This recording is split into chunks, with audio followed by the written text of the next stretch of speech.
Здравствуйте, я Слава Данин, профессиональный психолог, эксперт в области развития личности, эксперт в области семейной психотерапии. Вы можете найти меня на страницах Facebook, а также написать мне на электронную почту по следующему адресу, латинскими буквами sldanin, затем собака, затем gmail.com. Данная аудиостатья расскажет вам вкратце о курсе «Ловушки на пути к счастью». Заказать курс вы можете, написав мне на электронный адрес, указанный выше. Удачи вам, ваш Слава Данин. Предисловие. Лицо каждого из нас состоит из всех известных неравнозначных частей, которые, соединяясь друг с другом, создают неповторимый лик каждого из нас. Счастье же менее ловимо. Счастье состоит из всех известных ловушек, обойдя которые можно встретиться со своим ничем не повторимым счастьем. Несколько лет назад я написал рассказ, который так и называется «Диалог со счастьем». Вот он, а можно поговорить со счастьем. Да,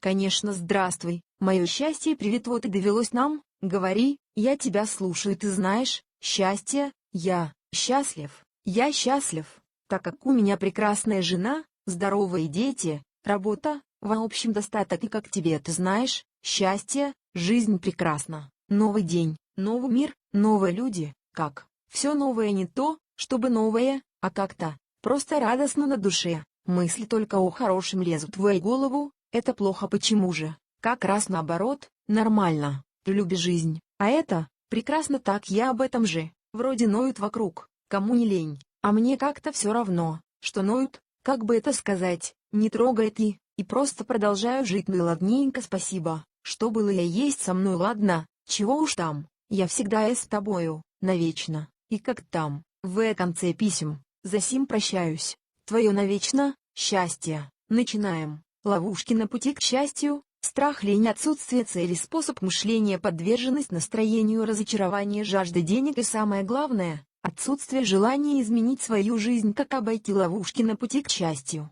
Ловушка под названием страх. Начинайте прислушиваться к аксиомам жизни. Страх есть часть человеческой жизни, часть никогда не сможет стать целым. Поэтому в страхе, как и в любой другой эмоции, любовь, соучастие, дружба, заложен лишь возможный потенциал к его проявлению в вашей жизни. Начинайте изучать, что такое страх вообще и как это соотносится к вашему страху. Помните, что в страхе есть две глобальные составляющие, условно их можно обозначить так. Один — страх биологический. Все, что связано с деятельностью ваших органов чувств, это ваша сигнальная система, которая предупреждает вас о всевозможных деструктивных проявлениях окружающей среды, угрожающих вашему телу. Это ваш ежесекундный помощник. Начинаете слушать реакции вашего тела. Ваши действия вопреки реакции вашего тела приводят к беде. Реакции вашего тела помогают вам принять правильное решение и действовать правильно, а значит сохранить вашу жизнь. 2. Страх социальный.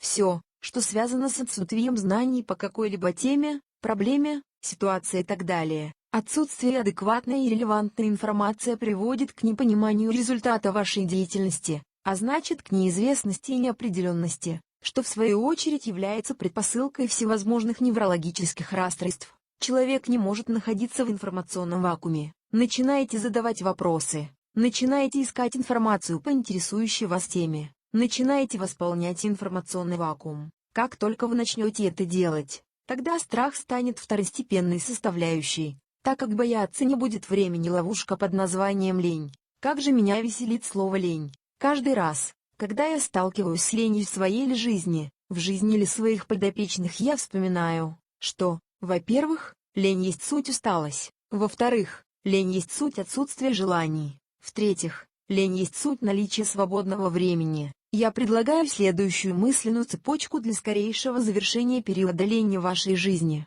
Я именно тот человек, который хочет изменить свою жизнь, достичь своих целей и стать счастливым. А самое главное, это мое право — быть счастливым. Проговаривая эту формулу и наполняя ее воодушевленными эмоциями, происходит изменение во внутреннем мире. Это, на самом деле, волшебная формула. Волшебство формулы заключается в фиксации вашего внутреннего эмоционального мира на вашем же желании сделать себя и свой мир счастливым. Результатом является пробуждение вашего желания действовать. Ловушка под названием отсутствие целей. Знаете ли вы, что цели есть у каждого человека на этой земле? Только вот столько путаницы с этим понятием. Многие путают понятие «цель» с такими понятиями, как желание, мечта, жизненное предназначение. Объясняю. Желание у вас может быть желание, например, приобрести что-либо, но это еще не значит, что это станет целью, так как вы и без этого приобретения будете продолжать чувствовать себя комфортно. В народе говорят так: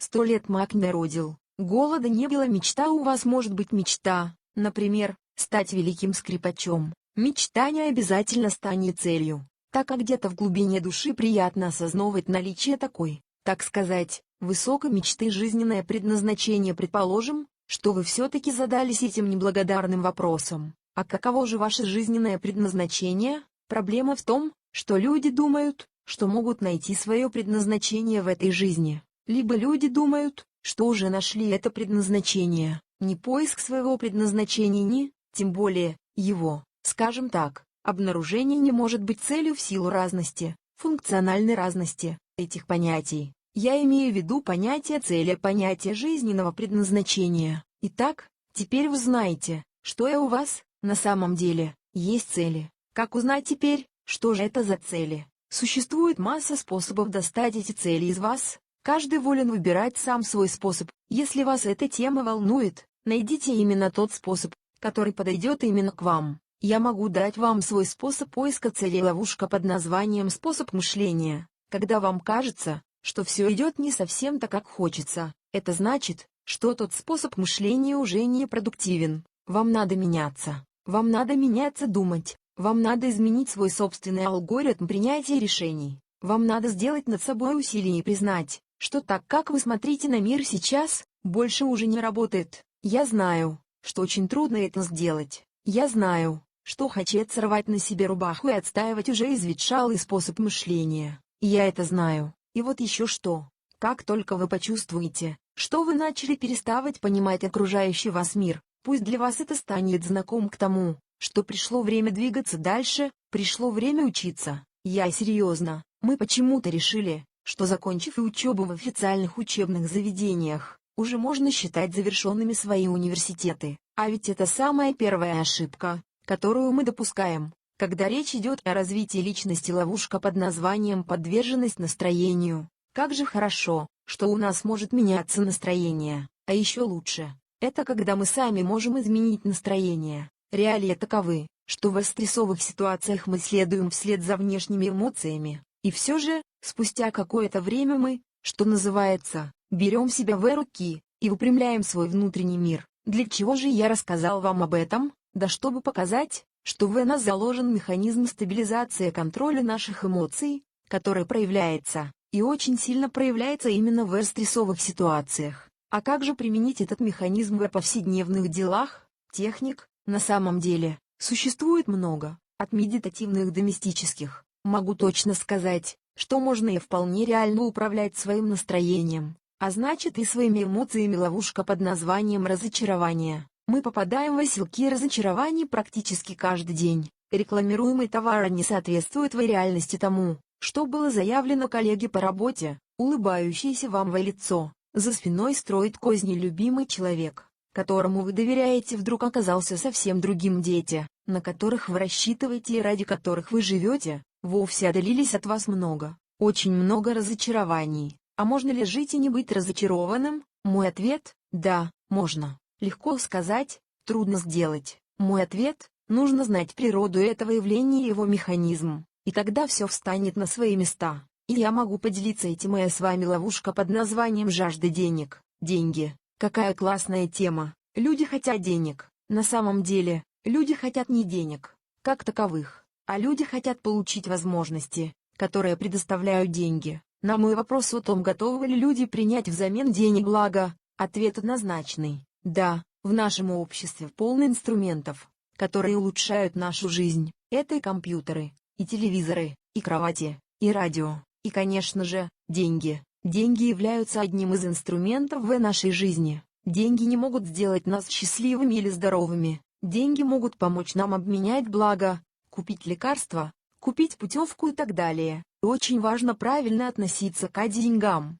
Это значит не преувеличивать их чрезмерное значение в вашей жизни. Сделать это очень просто. Самая главная ловушка — отсутствие желания изменить свою жизнь. Как аппетит приходит во время еды, так и желание изменить свою жизнь появляется уже в процессе трансформации, изменения личности. Хорошая новость состоит в том, что человек, ставший на путь самосовершенствования, уже не хочет сходить с этого пути. Плохая новость заключается в том, что очень много людей просто не знают о тех возможностях, которые сокрыты на этом пути. Именно для того, чтобы как можно большему количеству людей показать возможности данного пути, была создана эта программа. В заключение, хочется пожелать каждому из нас счастья. Ваш Слава Данин передает эту информацию дальше.